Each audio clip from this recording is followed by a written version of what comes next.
Sa puso ng lungsod, sa gitna ng libo-libong bisita, nagtipon-tipon ang mga pinakamahuhusay na lasa, likha at mga dalubhasa ng kusina. Dito sa Manila Food and Beverage Expo o MAFBEX 2025. Taon-taon ginaganap ang pinakamalaking pagtitipon ng pagkain at kabuhayan sa bansa. Mapalokal man o mapa-internasyonal, bawat pwesto ay siksik sa karanasan na nagpapalalim sa ating pagkakakilanlan bilang isang bansang pinagpala ng yamang lupa at yamang tubig. Kasama sa pinakapinupuntahan at pinag-uusapang bahagi ng MAFBEX 2025 ang Bureau of Fisheries and Aquatic Resources o BFAR.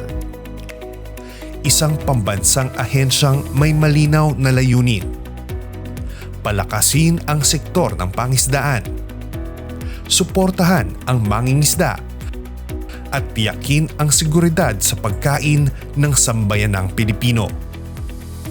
Sa bungad pa lamang ng MAFBEX, kapansin-pansin na ang booth ng DA-BFAR, kilala bilang Seafood Village. At dito matatagpuan ang samut-saring produkto at putaheng ipinagmamalaki ng bawat rehiyon ng bansa. Dito tampok ang mga produkto mula Luzon, Visayas at Mindanao, mula bangus ng Pangasinan, sardinas ng Zamboanga, pusit ng Palawan hanggang tinapang tilapia ng Taal. Bawat sulok ay humahabi ng kwento ng buhay at komunidad. Ang bawat produkto nagiging patunay ng galing at sipag ng Pilipinong mangingisda.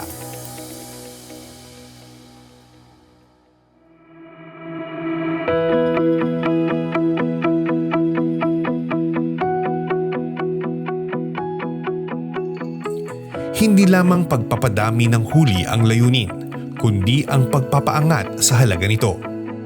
Sa pamamagitan ng mga post-harvest techniques, food safety trainings at marketing support, natutulungan ng BFAR ang mga kalakip nitong aquapreneur mapanatili ang kalidad ng produkto, mabawasan ang sayang at madagdagan ang kanilang kita.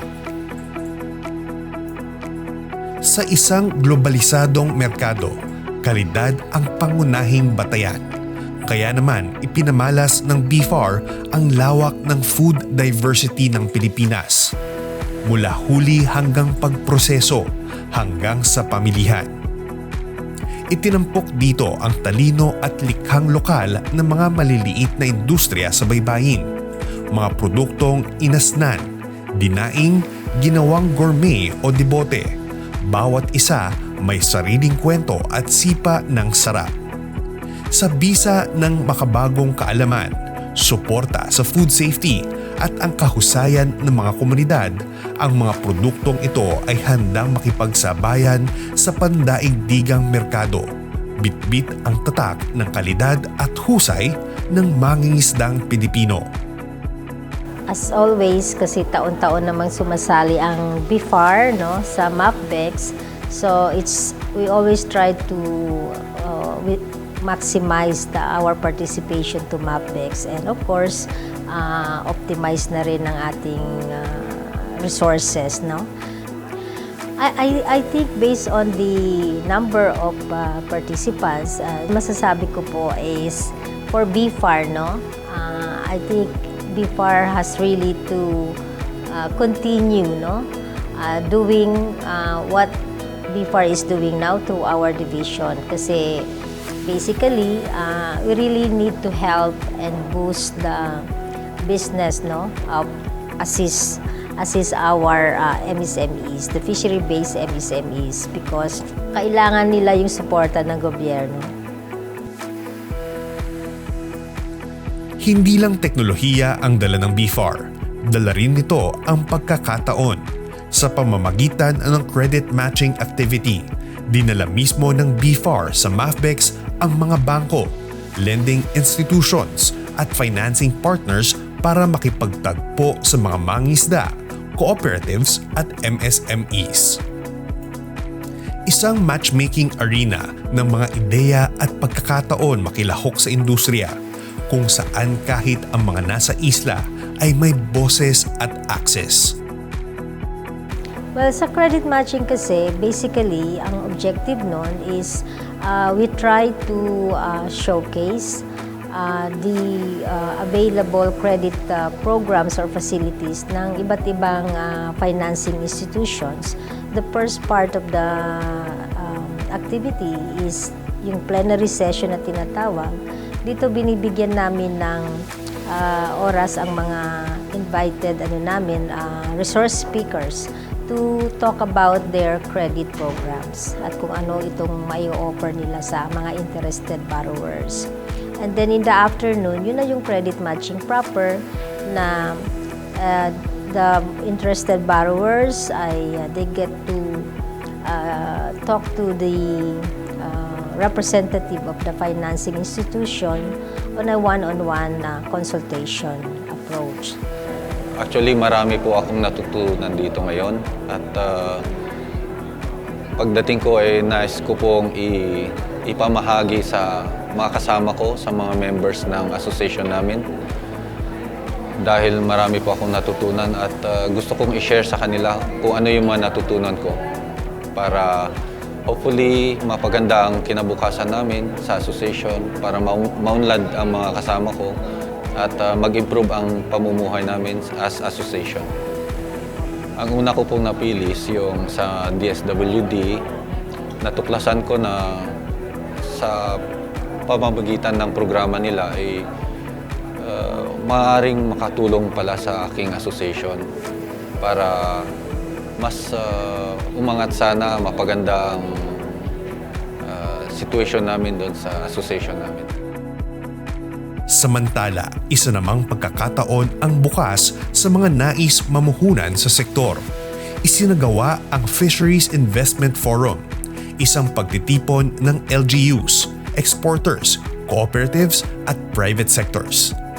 Pinakita ang fisheries bilang investment frontier na patuloy ang pag-unlad ng mga mariculture parks, fisheries export hubs, seafood restaurants, pati na rin farm tourism projects na konektado sa yamang tubig.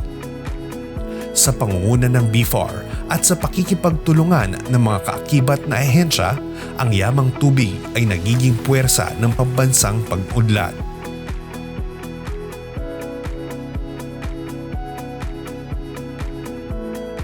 Maraming po akong may share sa mga kababayan ko, ganon, mga membro ko sa asosasyon po.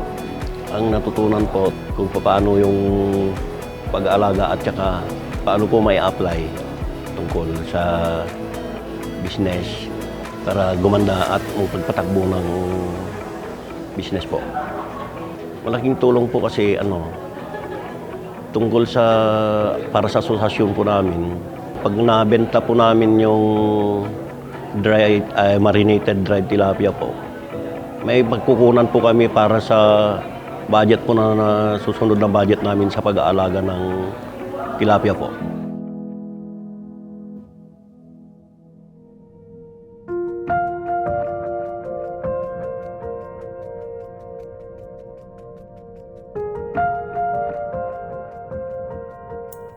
Sa bawat araw ng MAFBEX 2025, ang pangisdaan ay naging entablado ng posibilidad. At sa likod ng bawat produkto, programa at plataporma, naroon ang BFAR. Gumagabay, sumusuporta, nagbubukas ng pinto ng oportunidad. Masasabi ko lang na andun yung yung sustainable support ng government ng BFAR sa ating mga fishery-based MSMEs at nang sa ganon ay talagang maging sustainable din ang paglago. ng ating mga MSMEs at yung pagsali dito sa MAPEX. Isa lang naman ito sa support na naibibigay ng BFAR through our division, the marketing division. But andun din syempre katulong din nun o kasabay ng support sa pagsali sa MAPEX, kailangan din syempre yung capacity building. Pero ang nakita ko naman ay may mga improvements naman na nangyari in terms ng sa ating mga exhibitors. Nakita ko personally when I made my rounds sa first day na nag-level up din ang kanilang mga, let's say, packaging nila, the way they dress up their booth and present their products, no? So I guess that is fulfilling for our team, for BFAR, kasi nakikita mo namang nag-i-improve sila at happy sila when you talk to them. They say na sana uli next year makasali sila or isali sila. Ang katubigan ay biyaya, ngunit ang tunay na yaman ay nasa ating kakayahang palaguin at pagyamanin ito. Ang patuloy na pakikilahok ng BFAR sa MAFBEX 2025 ay may malinaw na mensaheng nais iparating. Hindi sapat ang humuli lamang. Panahon na upang bigyang halaga ang pagpoproseso, pag-iimpok at pamumuhunan sa yamang tubig. Kailangan natin ang sama-samang pagkilos mula komunidad, negosyo hanggang pamahalaan upang masiguro ang isang masagana, makatarungan at sustenableng kinabukasan para sa sektor ng pangisdaan. Dahil ang tunay na pag-unlad ay nagsisimula sa pagpapayabong ng ating sariling yaman. Ito ang panawagan. Ito ang adhikain. Ito ang patuloy na isinusulong ng BFAR.